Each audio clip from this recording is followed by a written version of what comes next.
Сайн байна уу хүүхдүүдээ? Өнөөдөр өнгө үүсгэж тоглоцгоё. За өнгө үүсгэж тоглоход маань бидэнд 7 ширхэг шилэн сав хэрэгтэй. За та нар цоокны шил, тарганы шилийг ашиглаж болно. За 4 шилэндээ усаа эхлээд хийн. За хэрхэн хийхийг хүүхдүүдээ анхааралтай хараарай. За усаа хийхдээ савныхаа амсар хүртэл хийж өгнө.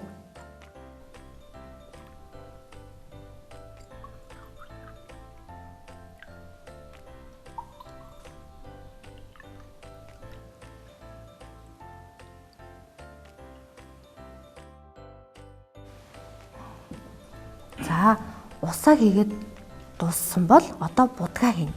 Будгаа хийхин тулд эхлээд улаан өнгийг аавна. За эхнийхээ 2 савнд улаан будгаа хийж өгнө. За хүүхдүүдээс сайдар гутгаж өгнө шүү. За мөн будаг маань өтгөн байх хэрэгтэй.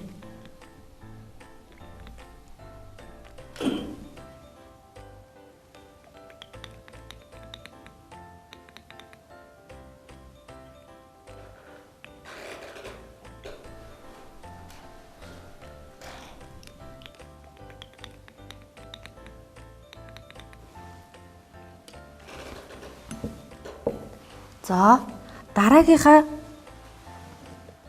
савнд шар будгаа хийнэ.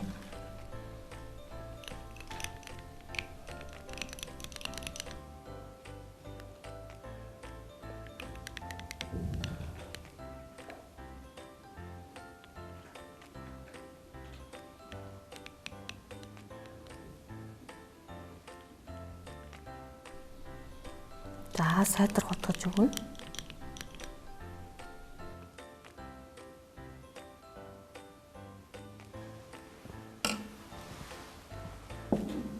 За дараагийнхаа савнд цэнхэр өнгө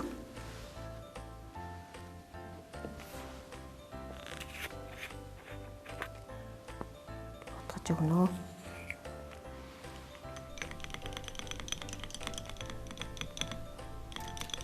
За одоо будгаа хийгээд дууссан бол будагтай саваа байрлуулан тавина. Энэ хамгийн чухал.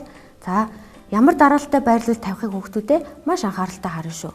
Эхлээд улаан савтай шилээ, дараа нь хоосон саваа, дараа нь шар шилтэй будгаа, дараа нь хоосон саваа, дараа нь цэнхэр будагтай саваа, дараа нь хоосон саваа, дараа нь улаан будагтай сав гэсэн дарааллаар тавьж өгнө. За хүүхдүүдээ ахаад анхааралтай сонсороо багш нь хэлээд өгье. Улаан, хоосон, шар, хоосон, цэнхэр, хоосон, улаан.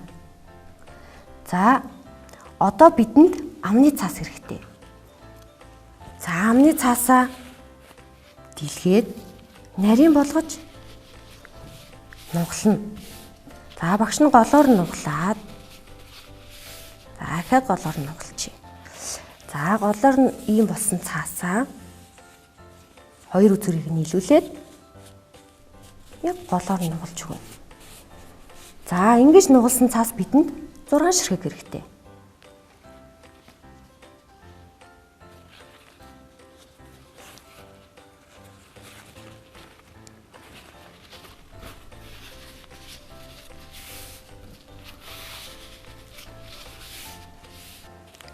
За ингээд 6 болчлоо. Одоо цаасаа будагтай савндаа хийнэ. За яаж хийх гэхээр багш нь ингэж бариад цаасныхаа нэг үзүүрийг дүүрээд нөгөө үзүүрийг дараагийн савнд нь дүрж өгнө. За энэ мэтчлэн